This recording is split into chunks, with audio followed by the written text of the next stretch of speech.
Is everyone ready? Good afternoon. Welcome to Oakland. At 6 a.m. this morning, the federal government announced its decision to conduct the disembarkation operation for the Grand Princess at the Port of Oakland. As the mayor of Oakland, I have three priorities right now. First and foremost is to ensure the safety and health of my community. And that starts with our port workers as well as the residents who live closest to the Port of Oakland.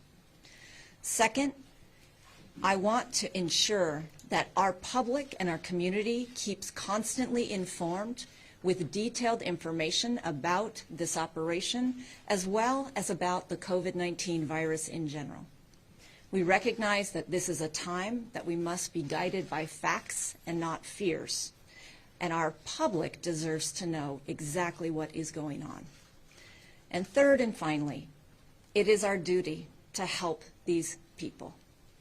The friends and families on board this ship, the passengers who are sitting in fear and uncertainty, we as local government are pleased to step forward to assist our state and federal partners in this humanitarian effort. I also have been clear with our state and federal I've been clear with our state and federal partners about the context of the Oakland community. This is a community that has suffered decades of environmental racism and injustice. And that is why it is so important that we assure this community with the full facts about how their safety and health will be protected. I have received some very strong assurances that this operation will employ the best isolation practices known, that the operation will be conducted in a manner that minimizes the time for the Grand Princess to be at the Port of Oakland, and that once the disembarkation operation is complete, that the ship will depart Oakland, that no one will be quarantined in Oakland or released to our community. We want to appreciate the partnership and the good values of our state and federal partners in this moment. And I really want to extend my gratitude to Danny Wan, the director of the Port of Oakland, who is here with us, all the port workers, the City of Oakland workers that have just come together over this weekend to help and assist in this humanitarian operation. It is the right thing to do. We have to not let our fears dictate or impede our humanity. So with that, it is my pleasure to welcome the great governor of the state of California, Gavin Newsom. Thank you. Thank you, Madam Mayor, and thank you for your leadership. I want to underscore that, and I will in the course of my remarks. Let me contextualize this moment, and we will have ample opportunity to answer all your questions related to the Grand Princess and the logistical operation that is currently underway. But I want to just update you on the latest numbers. Positive tests in the state of California, number of people we're monitoring, and how we're doing with our testing regime. Currently, 114 people have tested positive in the state of California. We have identified one individual, as you know, in Placer County, that is deceased related to the virus. As you know, he was on this same cruise ship in the previous cruise that went from San Francisco down to Mexico on February 11th to the 21st. We are monitoring some 1,540 individual Californians that were on that original cruise. Currently, we have identified 12 individuals on that cruise that now have identified as positive for COVID-19. Again, that number is fluid. That's the number we have from this morning. Of course, we'll be updating you on a daily basis.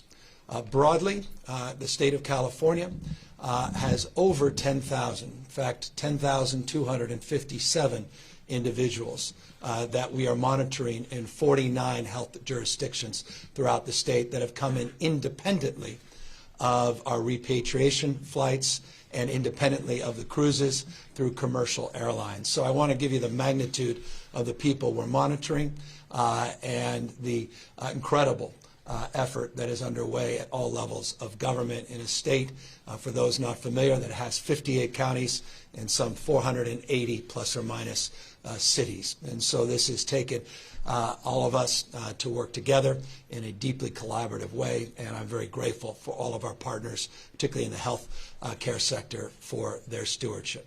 And now let's go back to the issue at hand. The Grand Princess currently is some 10 to 12 miles offshore, and I say 10 to 12 because we're moving it back within that footprint. Roughly 2.5 hours away when they have the green light to come in to the Oakland port. We are not prepared to tell you exactly when, and for those passengers that may be watching this, we are not able to tell you exactly when the cruise ship will come into the port, as we are still working out the enormity of complexity of making sure we prepare the site and, moreover, prepare for quick turnaround and quick boarding of individuals to respective locations, which I will talk about in a moment. We want to make sure that all of that is locked in before the ship comes to port, which I think would just create more anxiety for the passengers and, moreover, for the general public. The site was picked. Oakland was picked for a number of reasons. We assessed many different sites throughout the state of California. Active military bases, unfortunately, are not positioned, particularly with a foreign flag cruise ship, as the appropriate site. We looked for mothball old sites, including Alameda. We had originally looked at Alameda as a preferable site, the old naval station there. Unfortunately, some of the silting issues, some of the drafting issues created some concerns, and that site was knocked off the list. Some have suggested, because it's based in San Francisco, this cruise ship, that San Francisco and the port should assume this repatriation effort. That was assessed. The logistics of that site along the Embarcadero, the proximity to residences, the disruption that would have ensued was such that we determined that was not the appropriate site. Other sites across the state of California were considered, in the southern part of the state, and again, by multitudes of assessments, we felt better and more appropriate to have it here in Northern California for reasons I will lay out in just a brief moment. This site allows us a number of advantages. Number one, the ability to secure the site. The site is currently being secured, it's being fenced, and it's being secured by federal personnel. Roughly 10 acres of this site. The site is currently being cleared. We have a number of vehicles on that site, leased vehicles, the ability to contact the individuals that own those vehicles, to look at the existing contracts, to waive the provisions of the contracts, to provide ample opportunity to move those vehicles, presented a logistics opportunity, and we are currently executing that opportunity. The site being cleared is happening as well in real time as it's being secured. But the site offers a number of benefits. Number one, proximity to the Oakland airport, which will provide us the ability to allow foreign passengers on this crew to be repatriated in their home countries, at least in specific terms to Canada and other chartered flights that are currently logistically being prepared. There will be no contact with the general population and terminals at the Oakland airport. This will all be separate, and all of these individuals are being processed in partnership with the State Department and others for those chartered flights. So that was one benefit of this Oakland site. Number two, proximity to Travis Air Force Base. As many of you recall, the state of California since, late December, but more formally late January, was the state that has provided the most support for the United States and U.S. citizens that were overseas to repatriate them with direct flights. A number of those direct flights went into Travis, into Miramar in Southern California, and Marsh and also in Southern California, but more broadly defined as parts of Riverside. Those operations were successful. The logistics and the preparation of those sites are such that they are advantageous in terms of our repatriation now of this cruise ship. So the opportunity for us in this region, near Travis, near Solano County, Oakland's uniquely positioned to quickly move those passengers to be quarantined disproportionately at Travis, but a number of them possibly down at Miramar. So let me break this out and try to create some sequencing so that people have some clarity. The ship will come in sometime tomorrow. The expectation is to determine what the best cross-current conditions are, as well as tidal conditions, to create the opportunity to have a window for a ship this size to come into a port where it's typically not being docked. I can bore you with the technical details, but anyone that understands this space, no one better than our bar pilots that need to go on to the ship with the appropriate protective gear that needs to be fitted, and making sure that they have the opportunity to have those windows where they have confidence. Those are windows that are typically just a few hours. So in the morning, make up a time, 3 to 6, and then 2 to 4, whatever they may be. There'll be windows, and you'll hear more about those. I'm making those up, but you get a sense of the windows that will avail themselves tomorrow as it relates to cross currents and tides. So that's why we can't give you a specific time. But we anticipate the ship coming in tomorrow. We are also taking care in the immediate term, not only determining when the ship comes in, but providing the opportunity for triage that we will be conducting in the next few hours to occur before the ship arrives. We have what we call these hasty teams that are going to be making their way onto the ship anywhere around 3 p.m. West Coast time today. They will be triaging the passengers. They'll be getting a better sense through screening, through interviews of the needs of the passengers, and that will allow us better preparation on the port property in anticipation of their arrival tomorrow. I want to remind people that are rightfully concerned about the passengers, as all of us are, that the passengers assumed that they would be back home already. Many of them came with medications for the period of time they thought they would be on board, and those medications are also being provided to the extent they already have been. In some instances, people have already been a beneficiary of medications, but obviously with the new medical personnel going on, those will be secured this evening as well. We will move forward by prioritizing those that are most acute. First tranche of people that will come off the ship in a rapid manner will be those that are symptomatic and those most in need of medical support. Those that are in need of hospitalization, and that is a number that needs to be determined, will be sent to appropriate medical facilities in and around the region, and those protocols are well underway for those that we are currently providing care for throughout not only Northern California but the state of California. Next group of people will be California residents.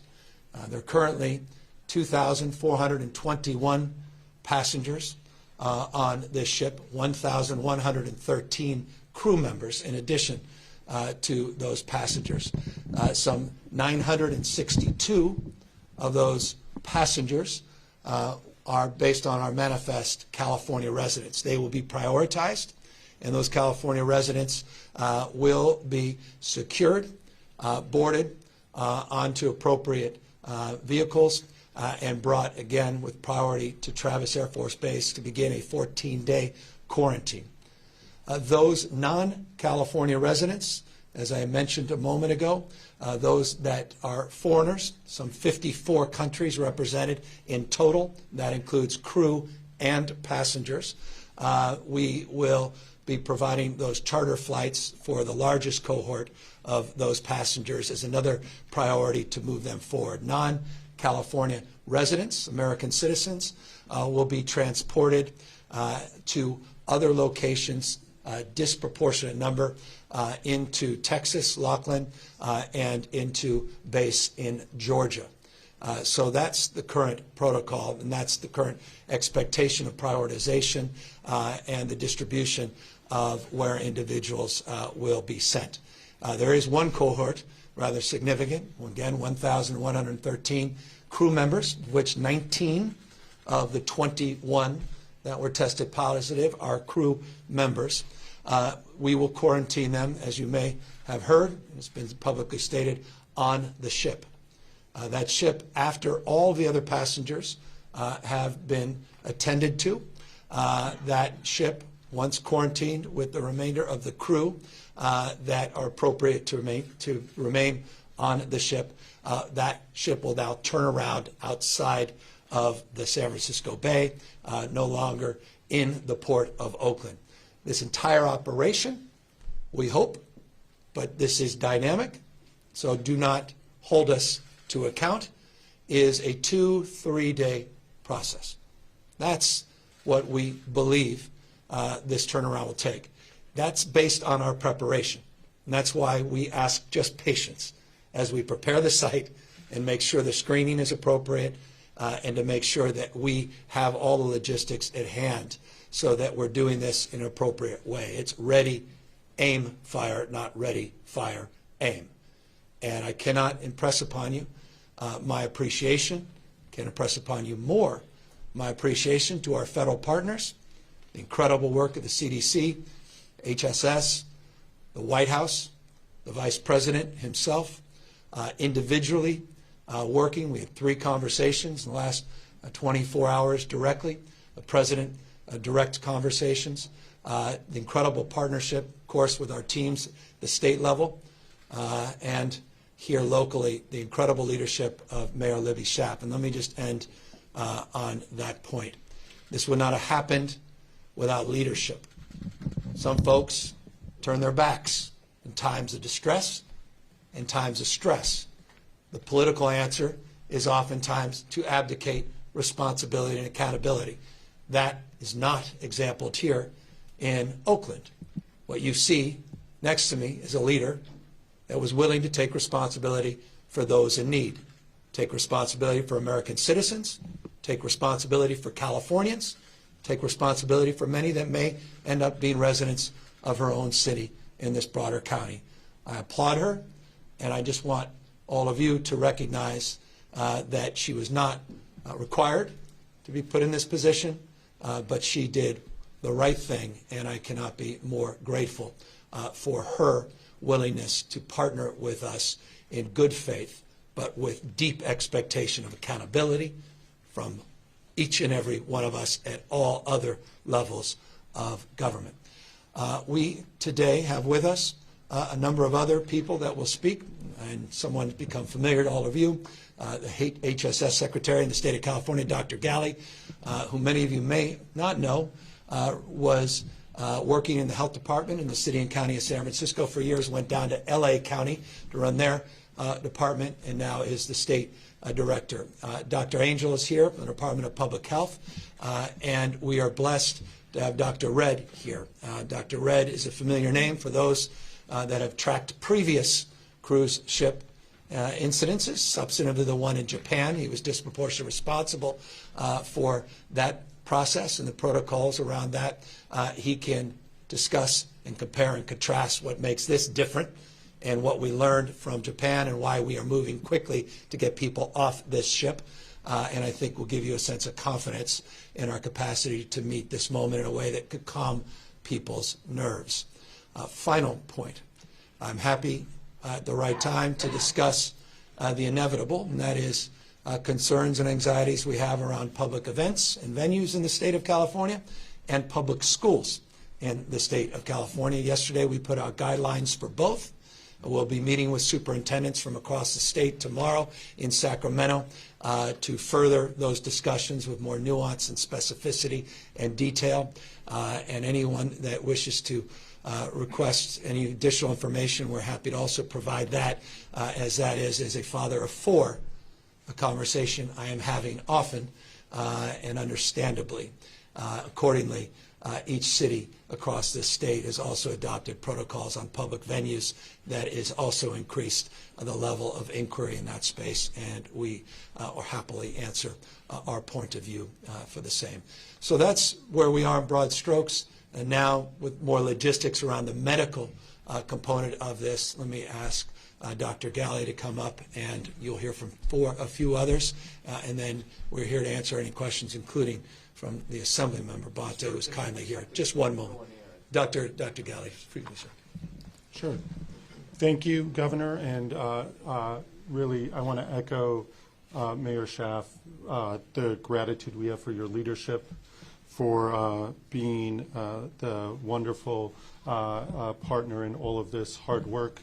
I want to also acknowledge that we've spent time over the past 24 hours talking to our county health partners from the County of Alameda, really digging in this morning to these medical logistics, what is going to happen as the ship comes to port, how can we assure that the workers involved in bringing people off the ship are equipped with the most important and to fulfill guidelines with the CDC and state guidelines, the personal protective equipment, that we have all of the right questionnaires, that we get all of the information from the hasty teams that are going to be on the ship today, and that we're able to assimilate that information quickly to prioritize the passengers coming off the ship, ensuring that we keep exposure to those who might be positive or have symptoms low, and we get them to the right clinical services that they need immediately. This has implications, we know, to the city of Oakland, to the county of Alameda, and broadly across California. And as many of you know, we have been for weeks, months, preparing and escalating our response to COVID-19 across the state, preparing many labs across the state to be able to do testing, asking on a regular basis for supplies for testing from the CDC, having all of those requests fulfilled, ensuring that we're working hard with many of the health providers that stand behind me and across the state of California to ensure that for our increasing cases in the community, we are well prepared. I want to assure you that bringing this cruise ship to Oakland and Alameda is not going to absorb the precious resources that we have in place for testing. We've been working with the CDC and others to ensure that we have additional supplies arriving for anyone who does need to be tested from the cruise ship. Additionally, I'll reiterate what the governor mentioned, that as people leave the site of Oakland, move to Travis and other bases across California and potentially across the nation or to their home countries, that they will not be tested here, they will be tested there. That's important both from a supply issue, but also from a timing issue. We are not holding people at the Port of Oakland to wait for positive tests. They will find those results, if they are indeed tested, at a different location. I want to just thank, before turning it over to Dr. John Redd from our federal HHS partnership, and he will give you additional details about the logistics. I just want to assure you that we continue to sit down throughout the course of the day before we have the ship port to iron out all of the last most important fine details to ensure that staff are safe who are working in this site, and that anyone who's involved in transportation or caring for individuals coming off the ship have all of the details in advance, and that we can assure that they are that all of the procedures meet the highest clinical indicators at the moment. So with that, I want to invite Dr. John Redd to give you more details. Thank you. Good afternoon, everyone. My name is Dr. John Redd. I'm the Chief Medical Officer for the Assistant Secretary for Preparedness and Response at the U.S. Federal Department of Health and Human Services. It's a pleasure to be here. We're coordinating medical logistics for the disembarkation of the ship and for the safe disembarkation of passengers, and then their safe and rapid transfer to quarantine stations where they will complete their 14 days of quarantine at military bases. First, we want to express our deep gratitude to the state of California, Madam Mayor, Governor Newsom, and to the Port of Oakland for the assistance in this really unprecedented and difficult operation. The first actions we're going to take begin this afternoon. We're going to have mobile medical teams transported to the ship with the assistance of the United States Coast Guard. The first priority of those teams will be to do a rapid assessment of passengers on the ship to make sure primarily that they don't have any unmet medical needs not related to COVID-19 infection. Once we've performed that assessment, we'll know passengers who need to be transferred most rapidly once the ship does tie up at Oakland. After those patients are disembarked, we'll get them as necessary to local medical care. And then we'll proceed with a rapid and orderly disembarkation, beginning with the passengers from California. The approximately 1,000 of them will end up primarily at Travis Air Force Base. Some will end up at Miramar Marine Corps Air Station, and then other passengers as well as the non-American citizens will end up going to their quarantine stations. I'll be very happy to take any questions and look forward to it. Thank you. Well, plenty of questions for Dr. Redd in a moment. Let me just close by saying a number of things. One is we cannot be more deeply empathetic to those that are stranded off our coast. And I know that there's a sense of frustration, deep frustration, that many of the passengers on this ship have, that they're not getting real-time information. And I just want to acknowledge that frustration, and I want folks to know we're doing everything in our power 24/7. This is not a gross exaggeration. It's not an exaggeration. To secure their safety, their health as our top priority, and to make sure that we do it in a way that does justice to others in our community as well. And we'll have you home soon, and I know that this is a very difficult time for you, another 14 days for many of you to be quarantined. But it's all about not only your safety, but your family members and your community when you come back home. But you'll be back home soon. Happy to answer questions. Governor Newsom, over the past couple of days, President Trump has said that he would prefer if none of the passengers aboard these cruises landed on U.S. soil. Did he mention any of that to you in your conversation? Yeah, we had a private conversation, but he said we're going to do the right thing, and you have my support, all of our support.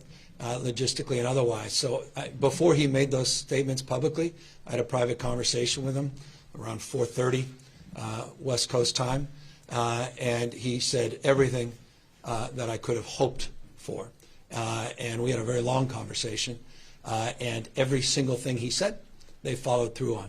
So I'm just not interested in finding daylight on those statements, because every single thing his administration, and it starts at the top, including the Vice President, has been consistent with the expectation that we repatriate these passengers, and we do it in a way that does justice to the spirit that defines the best of our country and the state of California.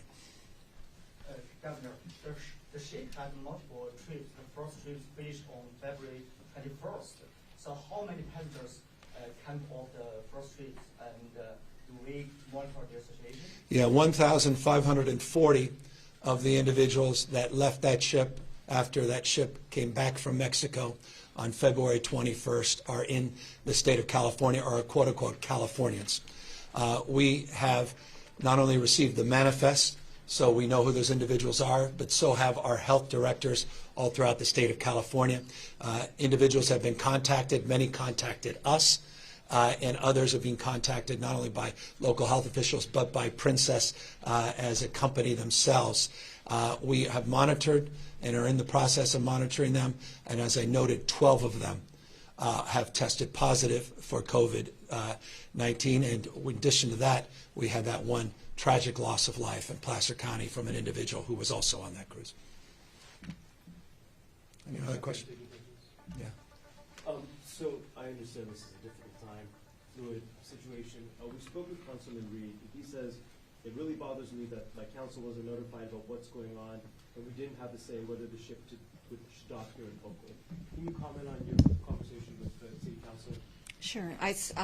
Myself and my chief of staff reached out personally to every council member yesterday, beginning with the council member for this district. I did speak personally with Councilmember Reed last night. This was a fluid situation. As I said at the beginning, the official call was not made till 6 o'clock this morning, and initially these conversations, we were advised, were confidential. But I did speak to Councilmember Reed, and again, there are a lot of questions. And I will do everything that I can to ensure that everyone's questions are answered and that that information is communicated to the public. And everybody, I'm encouraged by the engagement. We had dozens and dozens of conversations personally with folks directly representing this area from the state level down to local level, county supervisors as well. And we will continue to avail ourselves in real time to answer any of those concerns, and we look forward to working with the council member. Anybody else? Governor, if all area hospitals become full, are there alternate locations such as contingency field hospitals that are being identified? If so, who will the medical staff be and where will they be? So let me tell you what we know currently as I stand here, and we'll know a lot more later this afternoon. We just tested roughly 45 people. 21 came back with positive tests. Of those 21, 19 were crew members, 2 were not crew members. Not everybody that's tested positive, as you know well, has symptoms that require hospitalization. Quite the contrary. Roughly 80% of people that have the novel coronavirus have mild, relatively mild symptoms. Small percentage will need more acute care. We're determining and triaging the number of individuals that may need that acute care. But because it skews younger, as crews tend to skew younger as well, we are not in a position to believe that there are hundreds and hundreds and hundreds of people that are going to require immediate hospitalization. Quite the contrary. If there were, we have more than enough capacity in our system. As you know, we've been making this very public over the course of the last number of months, not just days. We've been running tabletops, pandemic exercises. Every local jurisdiction requires their own pandemic planning. The hospital system in the state of California, to put it in perspective, has over 80,000 beds. The hospital system is required to estimate surge capacity anywhere from 10 to 20%. And in addition to that, we have identified state sites all throughout the state of California.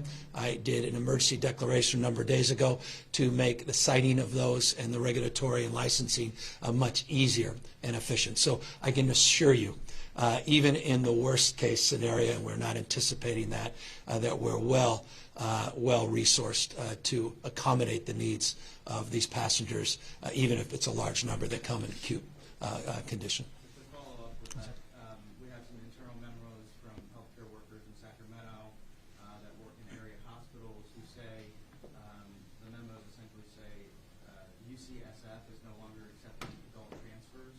Are you aware of that, and do you know why that might be? I don't know the details of that specific memo, but I can just broadly assure you and assure the general public that I don't think I know, having participated actively in these scenario plans, that our healthcare delivery system is extraordinarily well resourced, and our planning is well underway, and our surge capacity to meet the needs in the immediate term exists. And will continue in a dynamic way to evolve. And I want to remind people the dynamic nature of this. I mentioned today 114 positive cases. I think it was 88 yesterday. You'll start to see these numbers increase. The testing, as you know, has been relatively modest. For those that are curious, the state of California has the capacity to test just shy of 8,000 individuals. We have the ability to test them in 15 different labs across the state of California.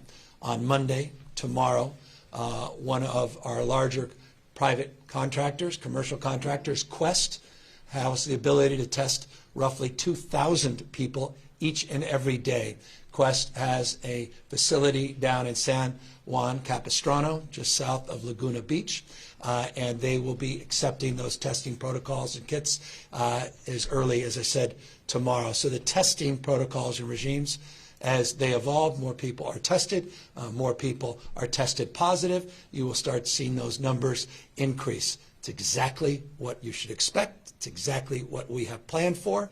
And there's a subset of those that test positive, a small subset compared to the total numerator, that will need acute care. And in that capacity, we have scenario plans, I can assure you, throughout the state of California, logistical strategies that not only include appropriate protective gear, but resources to provide that care, which means personnel, nurses, and the like, as well as the physical facilities in traditional hospitals, some other facilities that we can make quickly available that were mothballed hospitals, and other private facilities that we use for this kind of planning and purpose. Was there a city that you asked that said no and then asked the city of Oakland? No, we assessed the most appropriate location. To be candid with you, after all the assessment, the geographic, the logistical assessment, the proximate issues that I referenced a moment ago, the Alameda base was the preferable site, candidly, as it relates to the first look. This site provides, I think, in some ways even more logistical benefits rather adversely, but that was, if there is some sort of prioritization, that would be roughly the sequencing of consideration beyond the deep, deep consideration across all of the state assets along the coast of California. Governor, has any additional passengers shown symptoms? And the second question being, how many Californians have actually been tested today? Do you have that information? Yes, I do. It's a very modest number of people that have been tested. The last estimate, Dr. Angel can correct me in real time. This is going to test my capacity as well. 788 individuals.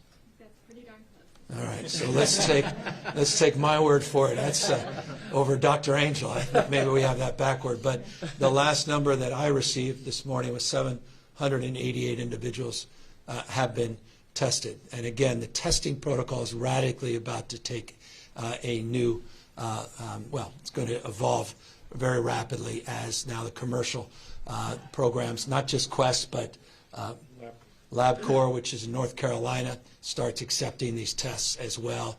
But as I noted to you, we have 15 labs, 19 labs that have test kits, 15 labs as of this morning, that can process those tests. One of those labs was Richmond, that tested the individuals on the Grand Princess. I should note that process, people are curious, you can process, at least at Richmond, 20 tests within 4 hours. That does not mean everybody's notified within just 4 hours, but the tests are processed about 20 at a time within 4 hours. As we expand our capacity with these other locations and obviously have Quest that is purposely in this business, or rather principally in this business exclusively, that testing capacity just at that one location in San Juan Capistrano will exceed 2,000 tests per day. Anyone else showing symptoms? Oh, the symptoms, we are not in, we do not have the benefit of that information, but quite literally in the next few hours we will, as what they refer to as these hasty, these hasty teams, interesting way of referring to teams, that Dr. Red referenced a moment ago. He could talk more substantially about that. Begin the interviewing, begin the screening of individuals, and talk to the medical personnel on board about their latest assessment, and we will have that information coming back over the next number of hours. And Dr. Red, I'm going to take advantage. When you have you shouldn't be asking a governor any questions when you have Dr. Red. Well, in reference to the assessment this afternoon, we've been in contact with the medical crew on the ship. And as of now, we don't have information that there are additional people with symptoms that are compatible with COVID-19.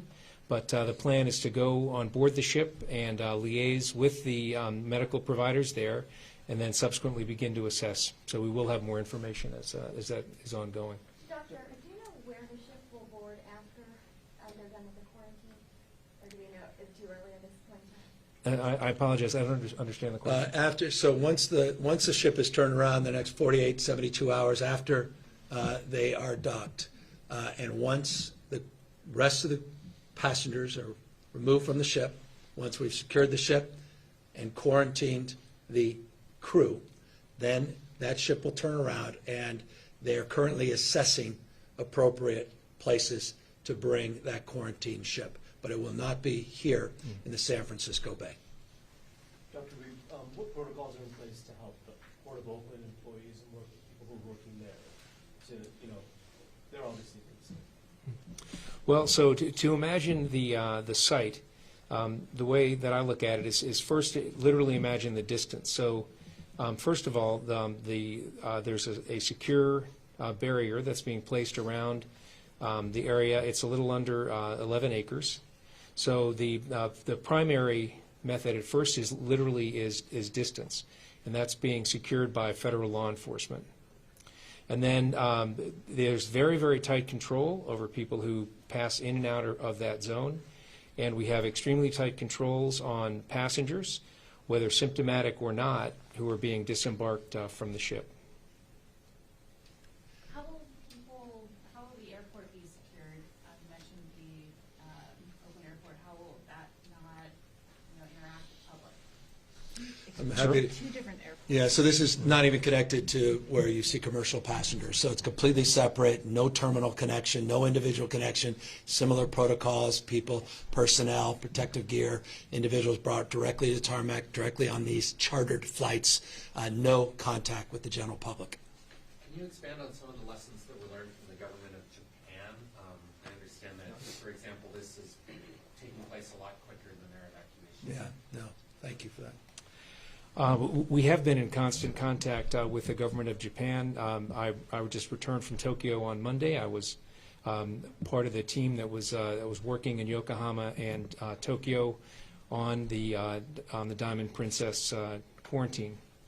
There are several differences that are quite pertinent regarding the situation in Japan and here. The primary one I would say is time. We are not maintaining passengers on the ship for maintenance of quarantine.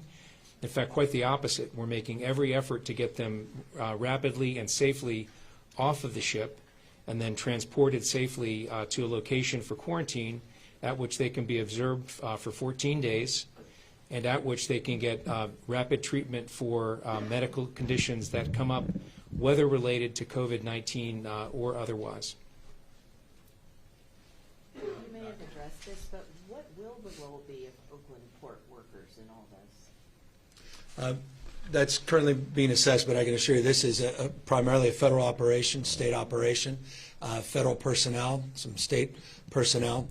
We're not working to bring in any of the port workers, not working to bring any of the ALWU representatives into this operation. We're hoping to get out of here very quickly, and we're hoping to make sure the site is clean and secure once we leave, because I imagine there'll be residual conversations and questions about that. And I can assure you these protocols are well established to tear down a site. This is going to be a temporary site. Most of the contact will be on temporary pieces of equipment that all will be removed and the site completely scrubbed and cleaned up so that there be no concerns for people that come back in. Remember, someone asked me the other day, said, well, what happens if the ship just comes in? You have to remove all the other ships from the bay.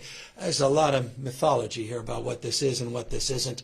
You all reported on how you contact this infectious disease. We are well aware of the need and ability to secure this site, and I can promise you that the local workers have nothing to fear as it relates to our responsibility to do just that. Governor, what's your advice going forward to people who may be thinking about going on a cruise, say, next month, or concerts, or any large gathering, traveling? Well, we just put out an advisory yesterday, both for schools and large public events in the state of California, and we basically graded the type and size and scale of some of these events based upon an acuity of considerations that we think people should make.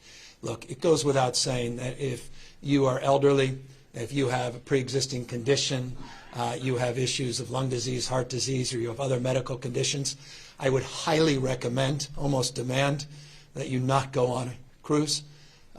It's beyond me that you would, for any other reason than expectation, perhaps financial, do so. That's not me saying that as an expert. That's me saying this as a human being that cares deeply about other human beings. But as it relates to events, you're seeing a number of cancellation parades, other events, large and small conferences, all throughout the state of California. You saw just in the last 48 hours a number of schools from Stanford University, USC, contracting their available seminars and lectures. You're seeing schools local, charter school here in Oakland. You're seeing private schools down in Atherton, Murrieta. You're seeing some cutbacks, and obviously the large district in Northern California, Elk Grove, their announcement yesterday. I expect you'll see and hear more. As I said, I'll be meeting with the superintendents throughout the state of California tomorrow to talk about their anxieties and concerns and try to ratchet up our guidance, but that includes large events as well. But cruise ships, for elderly citizens that have medical conditions, I think it is in their interest, and it's the interest of the cruise ship industry to set forth a very clear recommendation and guideline that they should not go on those cruise lines. Do you see this as being a one-time thing because it's an emergency, or do you see this as a place for other ships to go to if this happens? I don't see this becoming permanent, and I can only imagine, I haven't looked, or the mayor. Let's just say this. The responsible thing to say and answer your question is, as circumstances prevent themselves, we'll evaluate those circumstances. But the answer to your question, equally, I can say with assuredness, this is not a consideration. It's not been part of a conversation. I can assure you there's no private planning that includes this port, includes this community. But I am not naive about this, the dynamic nature, the change of this virus, and the fact that you're seeing around the world stepped up protocols, not least of which in Italy and elsewhere, that suggest that we are in the beginning of a process, not the end of a process, as we move from prevention to mitigation and the like. And in that, we also have to recognize we are a port state. We are a coastal state. And a lot of these cruise ships are, quote unquote, our cruise ships. Even though they may be flagged foreign, many of them berthed in the state of California. Long Beach, LA ports, not just the port of San Francisco and Oakland. So the broader issue of cruise ships is profoundly important to the state of California. Our ability to absorb many of these kinds of circumstances is limited. So when I emphatically say it's in the interest of the cruise ship industry to own this moment, not consider short-termism and situational bottom lines, but to look at the sustainability of their industry, they need clarity and they need to have conviction as it relates to those guidelines. And I can assure you, to the extent possible, we can influence that. If I'm not trying to do so already, I assure you will hear a lot more from me in the days and weeks, because we simply, as a state, cannot experience this kind of operation at the scale that is likely if people continue to participate with those conditions on these large cruise ships that come in and out of our ports. Governor, last night, VP Mike Pence said he was looking for a non-commercial port. Yeah. How does that jive with the final? It's not, and to be, yeah, they were, and to his, I don't want to suggest, again, we can nitpick on that, though it's profoundly important because people want some confidence on that. But that was the consideration that all of us were under the assumption, including the Vice President of the United States, based on the initial assessment of the Alameda Naval facility. And so that's what he was going off of. And I don't criticize him for that. It's a quick clarification. It's non-passengers. I mean, he's in essence saying an isolated site. So again, I have no reason, you know this, we're in 68 lawsuits with this administration, and so I've not held back. But I got to tell you, I'm not interested in trying to pick apart arguments and take cheap shots. The Vice President of the United States was taking notes. President of the United States held 3 specific calls with me personally, in addition to the myriad of other calls. His team has been truly exceptional. I don't have reason to say that, except it's true. And while it's true he said that, I don't hold it against him, because I understood what he was referring to and why he was briefed of that. But no, in real time, as he said that, we were processing this new consideration. Dr. Red, the Grand Princess recently announced that it's going to start letting small groups of passengers outside of their cabins and up aboard on deck. What's the recommendations by state health officials, and being so close to the ship docking, is that the right move right now? I don't know about specific recommendations for the Diamond Princess. Are you referring to people who remain on board? The Grand Diamond. Oh, pardon me, here. Yes, thank you. This one, sorry. I'm not aware of that recommendation. We're going to get out to the ship this afternoon, and we'll be taking a particular look at the situation there. I think the question I'm getting to is, should passengers be quarantined in their rooms with the unknown of whether or not the virus is still aboard? We are recommending that passengers remain in their rooms, and the point being that we're making every effort to get them off of the ship absolutely as quickly as safely possible, and we think that that would be the safest course. Dr. We talked a lot about passengers, but the 20 who tested positive, overwhelming majority was crew.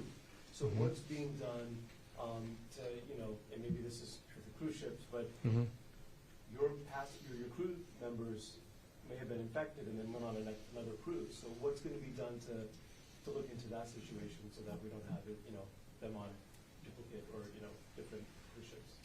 Well, our primary responsibility has not been toward the crew, but is toward the passengers, and those are the efforts that we've been making. And I would have to refer questions about management of the crew to other authorities.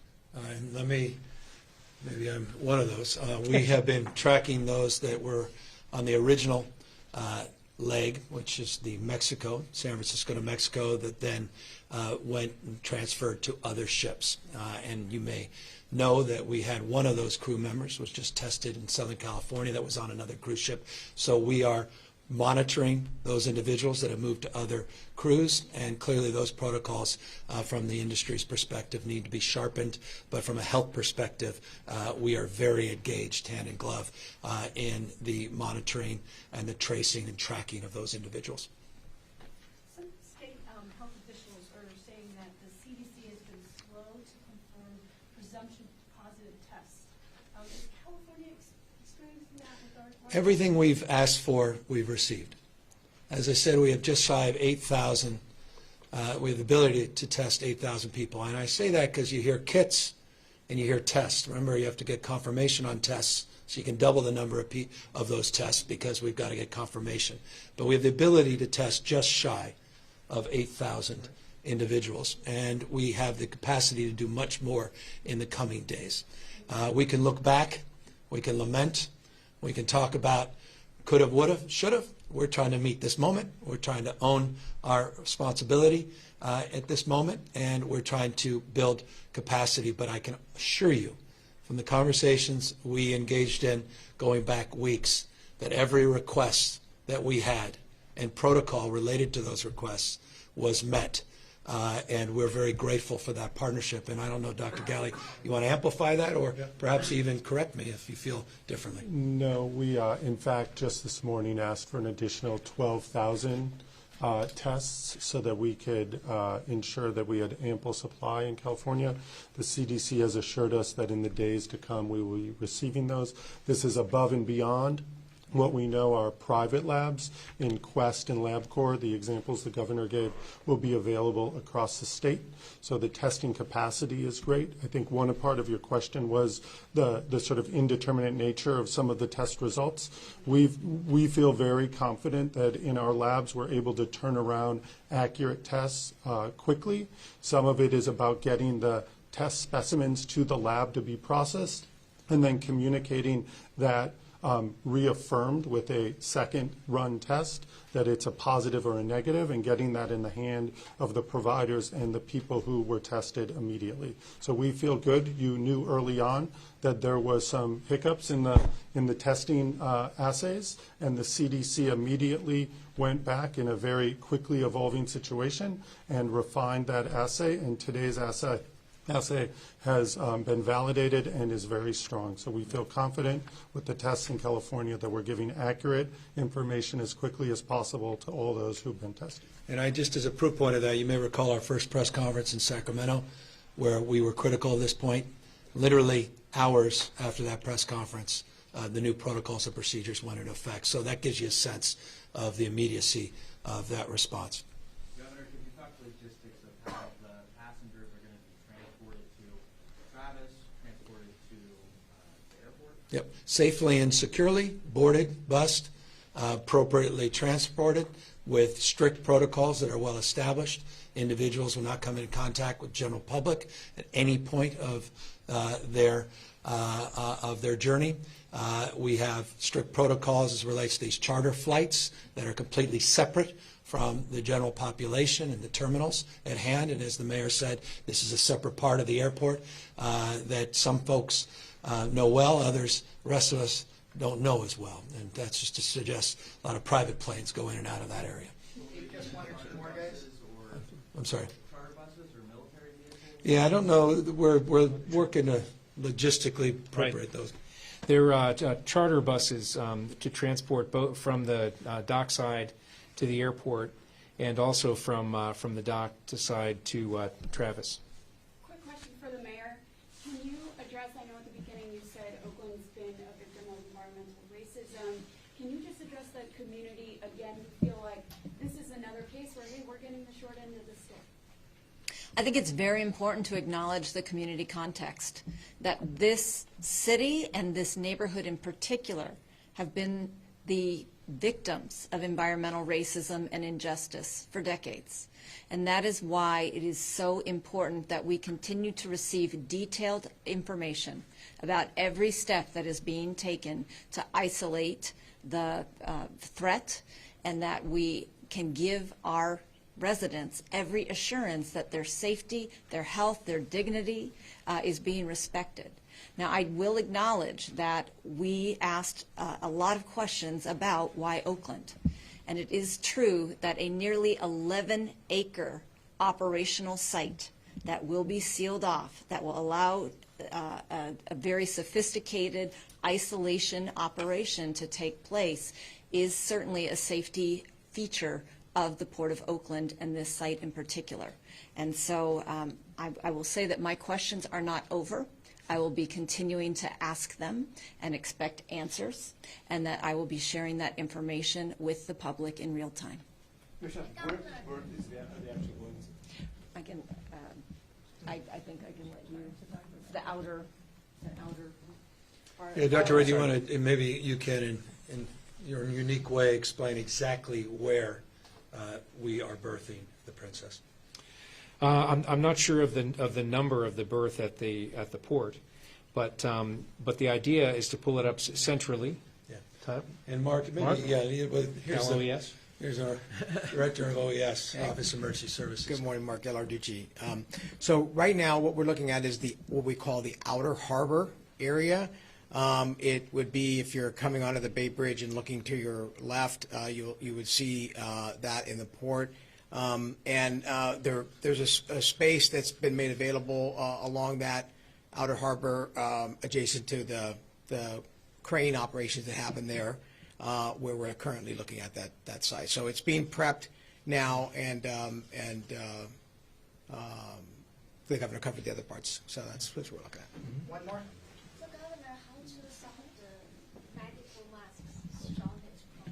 Well, we were able to provide for over 21 million, access of over 21 million masks that we had stored in a previous event, again, part of our pandemic planning. Those were cold stored, meaning they were appropriately stored, and as a consequence, despite the fact that some of those masks had an expiration date. They were all deemed to be, or at least the vast majority of them, secure because of our storage protocols. So 20+ million we made available. These, I believe, were the N95s as well, so they're the more significant of the masks. But I want to just remind people that people shouldn't be running out and putting on masks unless they have their own symptoms and they don't want others to be infected or family members. That's appropriate. But if you think that a mask you just get off the shelf is somehow going to keep you from contracting this virus, I think you may be disappointed in that. And I'll remind folks, I see it all the time, people with these masks going like this with their hands 24/7. I mean, I don't know what they're trying to solve for except fear. And often it's the acronym, fear is false evidence that appears real, false evidence that appears real. Often we are led by that. But I require, I think, more than just, I think we will require that those masks be amply available to our first responders as the top priority and made available to those that have symptoms. And I'm not concerned about access and availability. Thank you, everyone. Thank you, guys. All right. Thank you. I know I'm the